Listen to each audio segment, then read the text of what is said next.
Hello, everyone. Welcome back to another episode of the podcast, Beautiful You. I'm your host, Avantika. Thank you so much for being with us here today. In today's episode, we have a really interesting guest with us. Her name is Paris. She's the host of the podcast, Well Bipolar. She was diagnosed with bipolar disorder type 1 when she was 19. We have a really interesting conversation, not just about her own mental health journey, but also about how she started her own podcast and how she's managing it well today. So, if you enjoy it, do let us know. If you're watching this on YouTube, leave us a comment about what resonates with you the most. And if you're listening to this on Spotify, if you like the episode, do leave us a rating. It does help us to, reach out to other fellow listeners. And yeah, I hope you guys enjoy it. And if you want to reach out to us on Instagram or email, everything will be linked in the description below. So thank you for being here again. And I hope you have fun.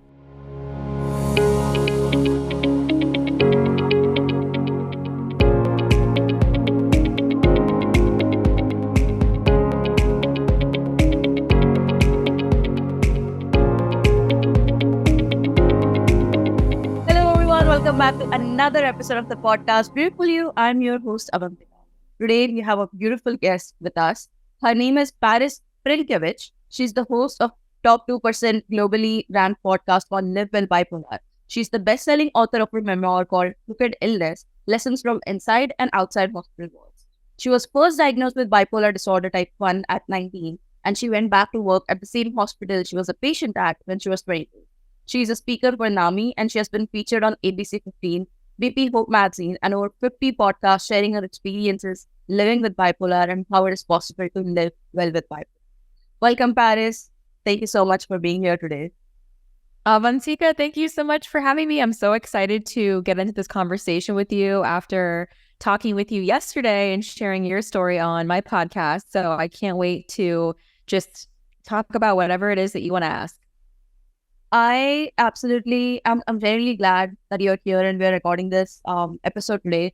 And I just want to dwell into, everything that has to do with your daily life, living with bipolar, the podcast. You recently got married, so congratulations for that. Thank you. How have you been? What has been up? Yeah, so I've been good. Yeah, so just like you said, there's been a lot of things happening that have been really good lately. So I got married in March, and then in April, my husband and I bought our house. We both had our birthdays. Thank you. So it's been, so literally every single month, it's been something. So wedding in March, house we bought in April.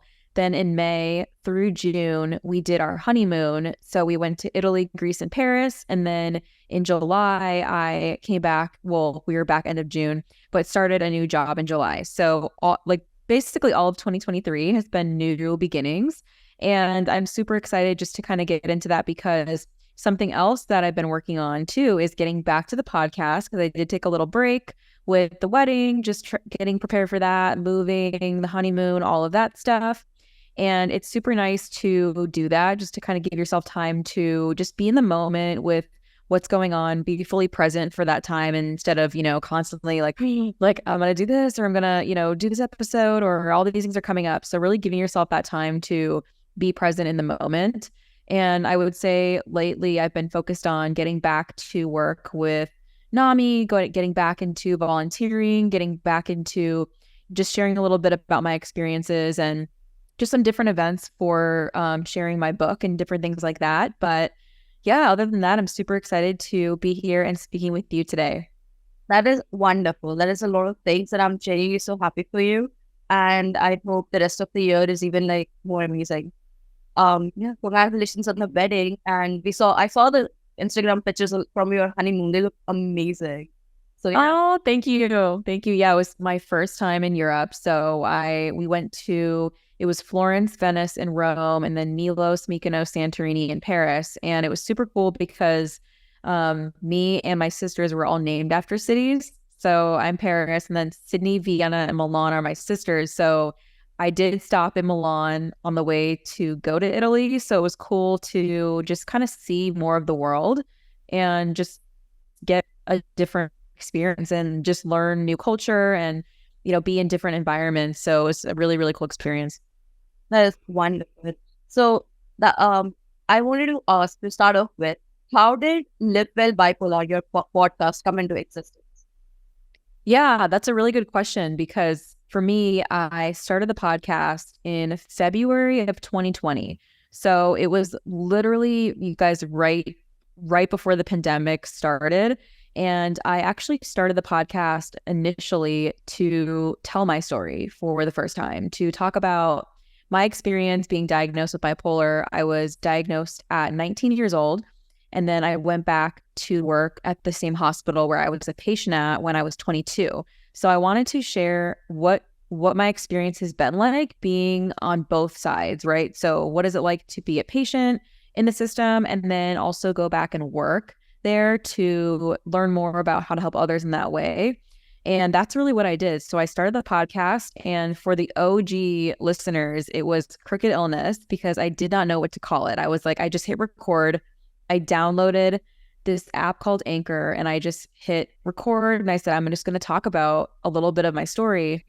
And that's what it was. And I got the name Crooked Illness from my book that I was working on. So I was writing a book, but I wasn't really planning on publishing it, sharing it. It was more just kind of like me listing out just different events that had happened, just to kind of have something to look back on. But that's really what I started on, is to share my story. And then also it ended up turning into this platform to really have other people come on, like you, that we did yesterday on your story. So have other people come on, share their experiences, their stories, living with bipolar, and just what the reality is. What does it look like? What are the bad times, the challenges, and what has been helpful for you? So just really creating a space to really see more of things that do work and do help. That is wonderful. Talking to people about it and, having actual real conversations with people who are living with bipolar it gives you a lot of insight into what it feels like to live with bipolar, because it's different for everyone. So you have been doing it for 3 years now. That's insane. That's a lot of episodes. How many episodes have you published so far? 160. Wow. 160. That's a lot of episodes. What would you say would be your biggest takeaway from all these episodes and all the guests that you have had on the podcast so far? Yes, I would say the biggest takeaway for me is that everyone's story is so individual, and what works for one person doesn't work for the next person. And that's what I've learned from each story, is that there's something out there that works for everyone. And the solution for this person might not be a fit for you, but there's something that you will find and come across that you're like, hey, this is something I tried that has really helped me with managing a struggle that I'm facing, right? So when you're talking about being newly diagnosed, or maybe you've had a diagnosis of bipolar for 10, 20 years, and you're like, hey, I stumbled upon something, or, you want to share your story with therapy or medications or some kind of treatment that you've been part of. And that's really what the podcast has shown me. So doing all of these episodes, all of these conversations, I've really seen that everyone has something out there that will help them. So it's worth sharing it. That's really insightful. Yeah. So you were diagnosed with bipolar when you were 19. How did you come Yes. to the diagnosis? Like, how did you get the diagnosis? Will you run us through that journey? Yeah, so I was diagnosed at 19 years old, but before I was diagnosed with bipolar 1 at 19 years old, I was hospitalized during that time when I got the diagnosis. But when I was 16, I got my diagnosis of depression. So that was, and I got the diagnosis by I had a therapist that I was seeing and then got referred to a psychiatrist, then got the diagnosis there, and I was on different kind of medications. So there's I think 7 different ones total that I took. Different kinds of medications, antidepressants, but then I didn't get my diagnosis of bipolar 1 until I was 19. And after learning about my story and, writing the book and everything, I really see the reason for that, because I always would think about, okay, this is a misdiagnosis, which it was, but I never had mania until I was 19. So 16 years old is because that's all I had was depression. So 16, 17, 18 years old was all depression. And then when I was 19 is when I first had my manic episode, and that's when I was hospitalized. And that was a very severe episode in psychosis. And it was over a period of months, very like high highs, and then like it would kind of go down a little bit. But I just remember I was working 2 jobs. I just like endless energy, always on the run, going, like not being able to slow down. Just when you kind of everything you look up, different symptoms of bipolar, like when you go on Google and you type in it, you see rapid speech, grandiosity, hypersexuality, like all of these things that I was doing that was hurting myself, but I just kept running. That sounds a lot at 19 to deal with all of these things. So when you got the diagnosis, like what was your initial reaction and thought process? Yeah, so when I initially got the diagnosis, I remember thinking about it for a while. I was like, I think that this could be something that I'm dealing with, because I have a history of it in my family. But I remember every time I would try to talk about, like, I'm like, oh, well, this person in our family has this diagnosis of bipolar. Like, I probably, what if I do too? Because I feel like I would Google it and I'm like, I see this might seem similar. But I remember talking about it in therapy before I was diagnosed, and they're like, no, you don't have that, because they were like, you're doing good in school, you're getting straight A's, you're working 2 jobs, you have basically on paper, everything looks good. Like you look healthy, normal. There's nothing out of the blue that seems unusual, except for everything I was experiencing inside of my mind and myself. I'm like, this isn't normal too. I'm like, I can't slow down. I'm like constantly going, I'm like avoiding really addressing trauma and talking about things. But on the outside, because, when we think about bipolar, you think, okay, like you need to have a breakdown. You need to have there's a moment where then people on the outside can see, okay, this is real. But I feel like it didn't look real to the outside world because I wasn't sharing what I was experiencing. I was just kind of running away from it until my hospitalization, on when just everything came out. And I was faced with, you can either address this and try to find something that works, or just keep living the way that you are and running into the same roadblocks over and over again. I like how there were so many obstacles through it and you recognized it, and eventually, like you had mentioned, that you went back to work at the same hospital when you were 22. So that would seem like a full circle movement. How did that experience, go for you? How was that experience? Yeah, so it definitely was, because I feel like I remember graduating from college, and I had obviously trying to find a job, you're doing all these interviews and things like that. And I remember there was other places I could have gone and worked, but I remember I was like, oh, like I think this would be good, because, maybe I could, learn more about how to help when, I wish I had someone who could help me back in that time.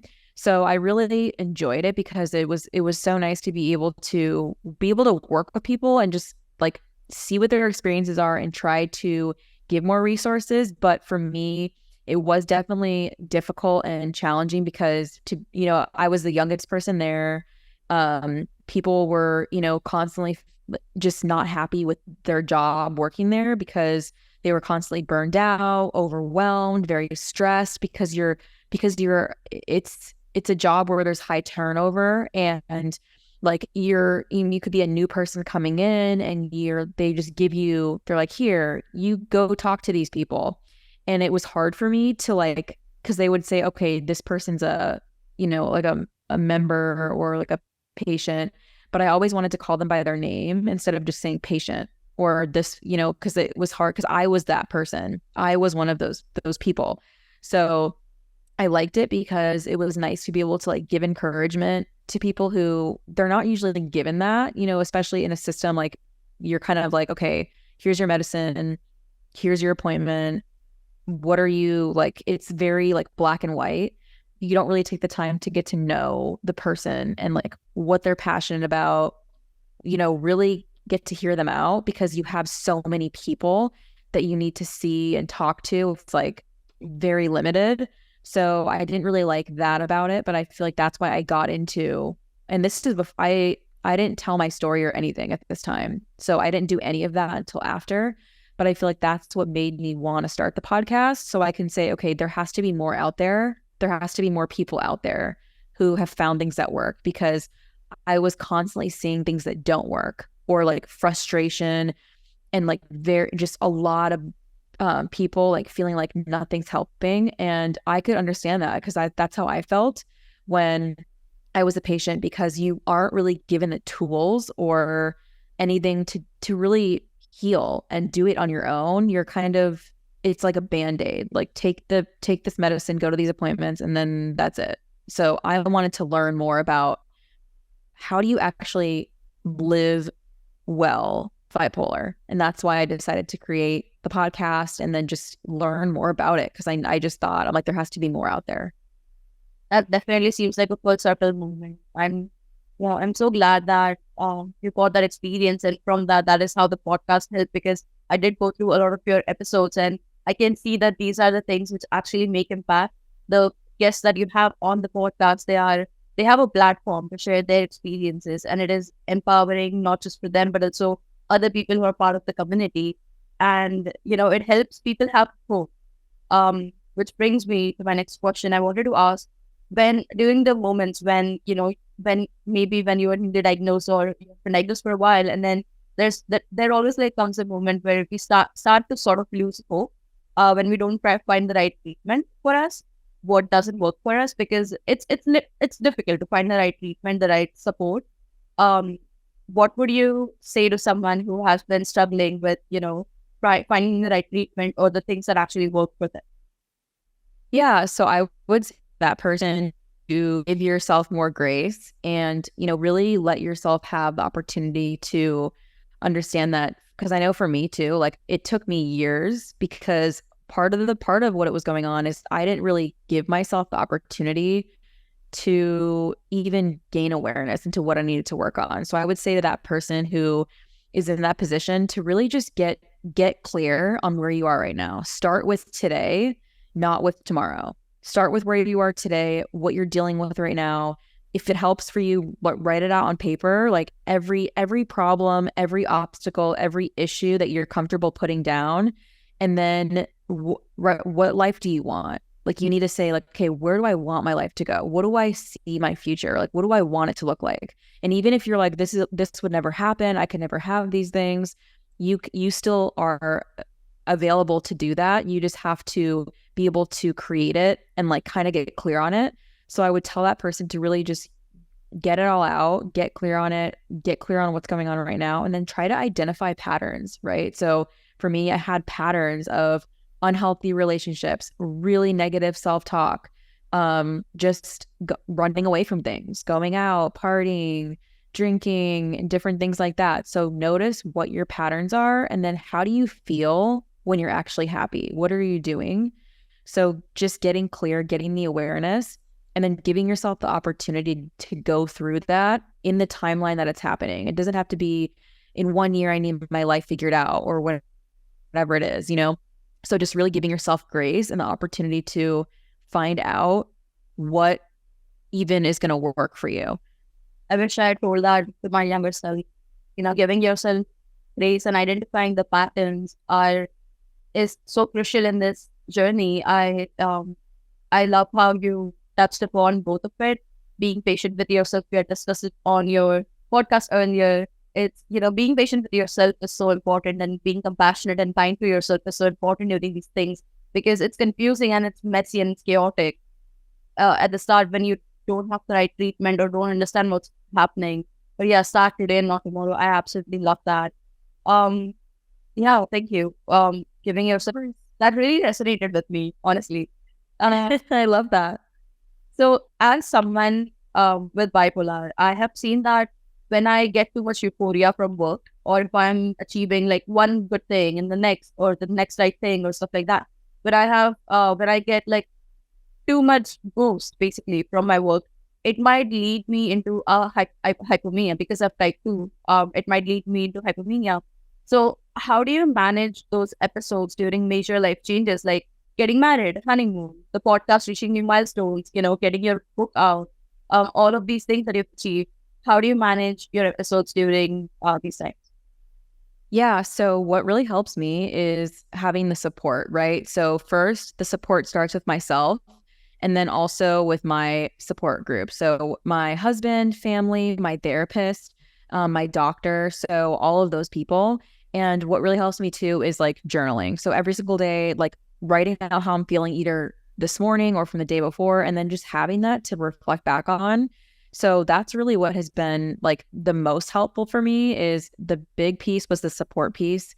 And then also giving myself grace and then taking breaks, right? So that's what I do even now, right? So obviously going through everything, the wedding, buying the house, leaving a job, starting a new job, the podcast, the book, like everything, really just being able to say, okay, and that's what I did. I took a break from the podcast, but it was hard, but I knew I needed to do this to take care of myself instead of continuing to just push, push, push. So really understanding your boundaries and knowing that you can say no to things, and it's you prioritizing your mental health. That is wonderful. What are some of your non-negotiables to maintain a consistent lifestyle? I love that question because when it comes down to the non-negotiables for me, it would be sleep is number one. So just making sure that I'm getting enough sleep, I'm giving myself the time to feel rested. And then another one would be moving. So movement, so exercise, either going on a walk, working out, some kind of like movement just to get out and either getting outside or something like that at the gym. And then my third one would be reflection. So for me, what that is journaling, gratitude, expressing gratitude, because starting that practice has really helped me cut back on so much of the negative self-talk that I would have by appreciating my life and saying, this is the life that I wish that I had 10 years ago. Like, think about yourself when you were younger. And if you can see yourself today, I bet you there's one thing you can celebrate. There, like, even if you're sitting there like, I can't pick a bunch of things, you can celebrate one thing. You can say, I'm proud of myself for graduating college. I'm proud of myself for, like being able to get this job that I have. I'm proud of myself for my relationship. Whatever it is, it could be big, small, because just giving yourself that is huge. So sleep, movement, and reflection, these are the things which are non-negotiables for you. That's wonderful. There is always like one thing, because when you look back, what was your 10-year-old self wanted to do or 15-year-old self wanted to do? And there's always like one thing, like you're living the life that you've wanted in one way or the other. And if that is not the position, we could always like, execute things and prioritize our actions in a way that we continue to live into our purpose. So I love that. So I wanted to talk about your book a little bit, and I wanted to ask could you tell us a bit about your journey with just writing the memoir and how, you mentioned that it was an account to tell your story and you weren't initially going to publish it. So how did it start, and how did you decide on publishing the memoir? I love that question because that's how it started. So it started for me as almost like a journal, just me writing and recording, here's what's happened in like a timeline. And what really got me to wanting to publish my memoir was the podcast. So I feel like once I started the podcast, I shifted more away from just me, like solo episodes, to actually having guests come on. And I feel like after doing, over 100 I published a book it was almost 2 years ago. So after like over 100 episodes, you could say, so over 100 interviews, I feel like what I started to see was my guests coming on, and many of them have written like 3, 4, 5, 6 books, right? And I see, and like you start to change your environment. So it goes into changing your environment when you're around people who have done the thing that you would think, I would like to do this one day. You see it's a possibility for you. You start to believe that I could do this too. Like, I talked to this person who's an author, and this person and this person and this person. You start to change your thought process. So I started to do those to read the books of the people that I interviewed. And I was like, this is so cool. Like, look at their story. Like, if they can do it, I can do it. And I feel like I got the encouragement from my guests who turned into friends of mine, and they would tell me like, yes, publish your book. And I feel like that's what it is. That's really what got me to publish it, is just, and that's what I would like to relate to mental health, is it's your environment. Once you change your environment, you will no longer tolerate or accept the circumstances that you used to, because you'll start to see that you're worth more and you're deserving of, celebrating yourself and sharing your story. So it's what really got me to publish it was changing the environment and just getting it to work. Oh, that is wonderful. So your hospital days, you working back at the hospital, that pushed you to, publish your podcast, and that, helped you get to the book. It's all, if you like look back on it, it's like one thing leads to another. You could always join the dots. I absolutely love that. What was the biggest challenge you faced during the book? Like, what are the uncomfortable things or like difficult moments that you wrote about? So for me, the most difficult moment that I wrote about in the book was talking about going through sexual assault. So talking about my experience with that at 15 years old, like almost reliving it. And that's when I decided to go back to therapy, even before writing the book. I was like, I want to prepare for this because it's almost like I'm unpacking a lot of trauma, especially when you're talking about things that are very triggering. So I do have a trigger warning in the book. Like I say that I talk about like suicide attempt, like talking about like sexual assault and things like that, just so people are aware of it before they read it. If they are going through that or haven't processed what they're needing to do first before they read my story. But I would definitely say that was the biggest challenge for me, is just just sharing that experience, because it was hard to even talk about in the first place when that even happened, but then writing it and then putting it into paper and something that people can read and hold in their hands and really see this is like how this event impacted me and like changed my trajectory. So that was definitely the biggest challenge, but I feel like it was also the biggest thing that I needed to do to be able to move on and heal and really do the work to overcome a lot of the things that I held with that experience. Writing about all the experiences and unpacking your past healed parts of you that, you didn't realize would be healed in a way that is, that is profound. And I can imagine it makes you feel very vulnerable to put yourself out there. Thank you for putting all the work that you're doing, because this is something that needs to be talked about a lot more. And we need more people like you who put themselves out there and talk about these things, because it makes you realize that you're not alone. Anyone else who reads the book, I'm sure you have had way too many reviews when people, told you that they read your book or listened to the podcast and they felt relatable, or they felt like they belonged somewhere, or they weren't alone. So yeah, thank you for doing that. Of course.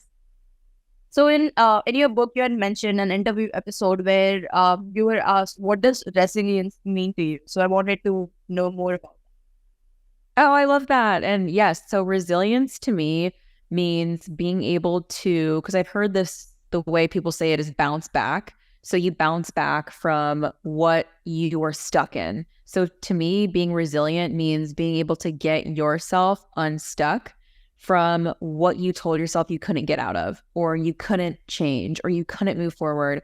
So I feel like we all have those moments where we tell ourselves like, this is where I am and I'm going to stay here. Nothing's going to get better.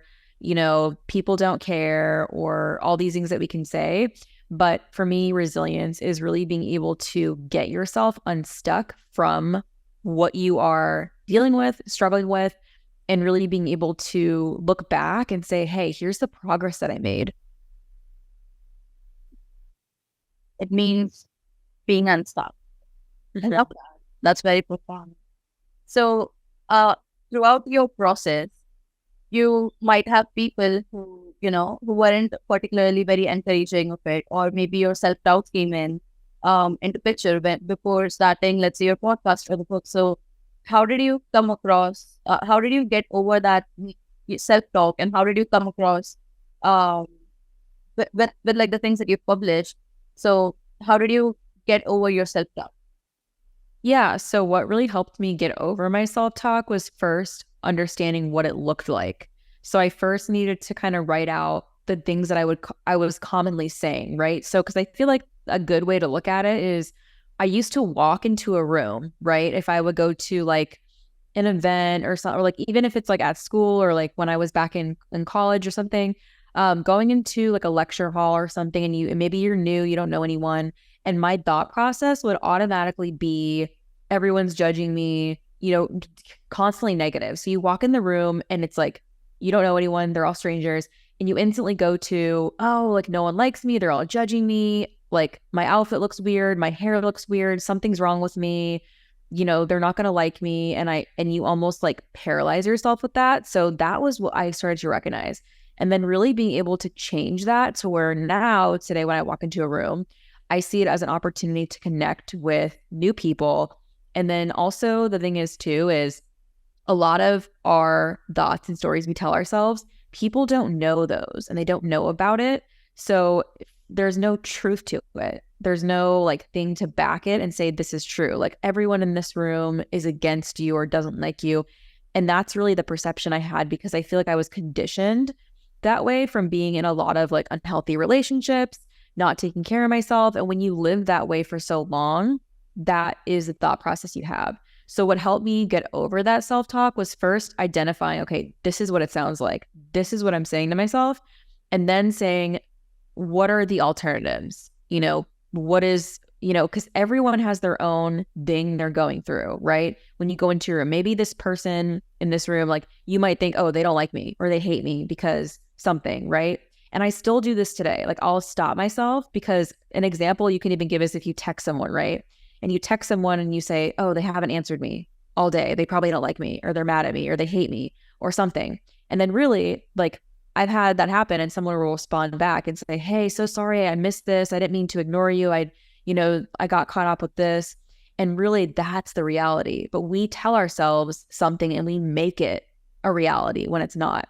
So for me, what helped me with my self-talk was identifying those patterns and then getting into gratitude. So starting to shift my focus, because I was so focused on this is going to go wrong, or this sucks, or this isn't right, or all of these things.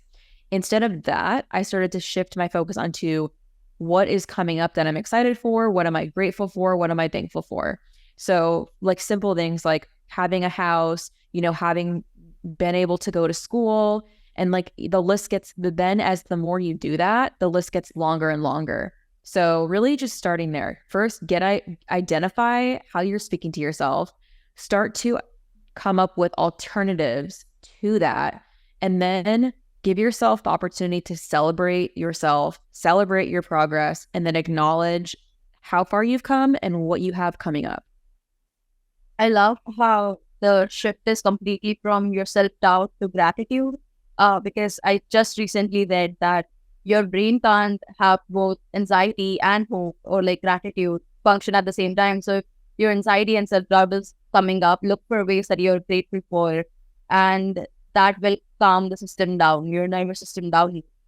So I absolutely love how you had this whole complete mindset shift, which, served you in the best possible way. So I wanted to ask you one more thing, that what would you say to someone who has been newly diagnosed with bipolar?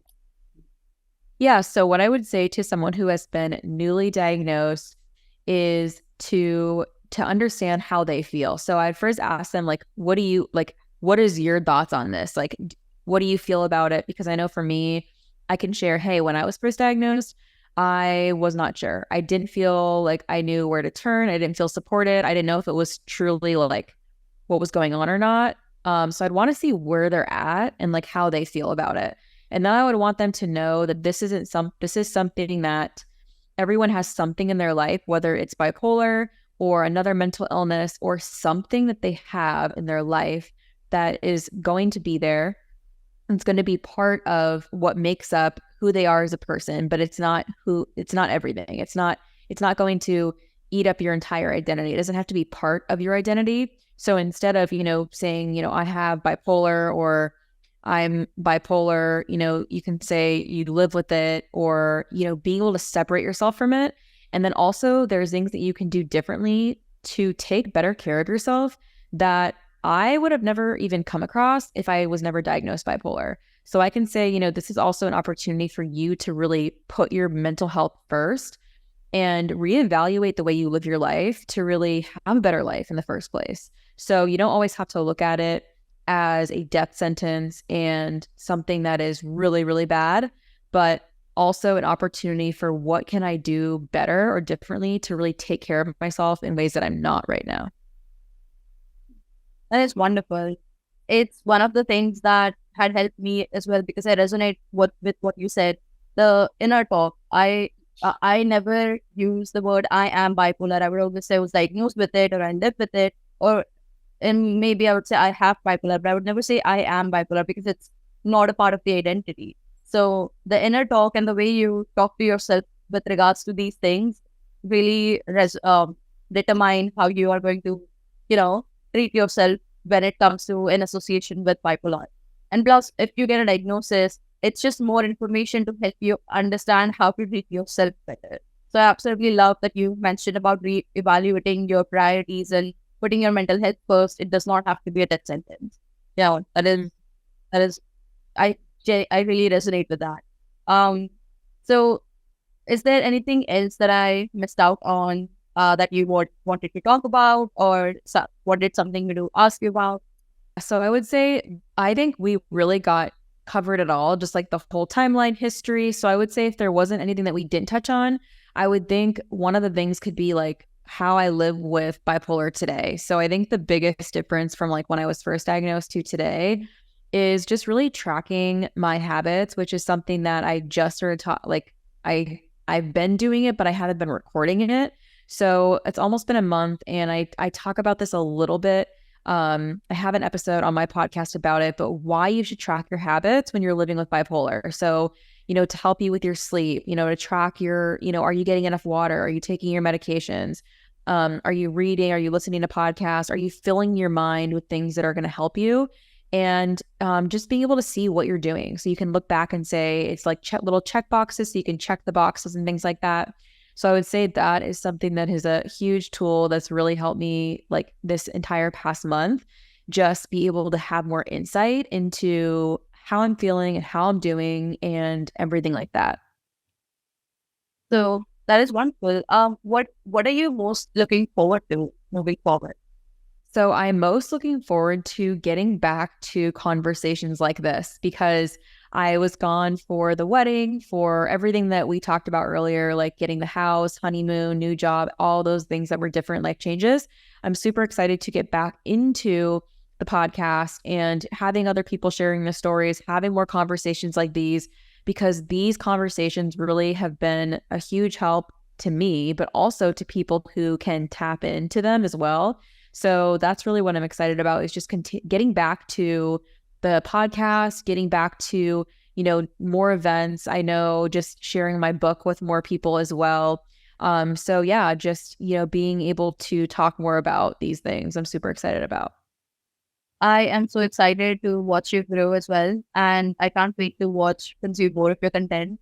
This helps a lot. So where can people find you?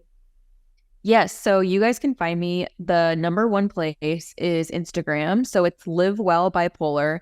And on my Instagram, there's a link there where you can get access to the podcast, my book.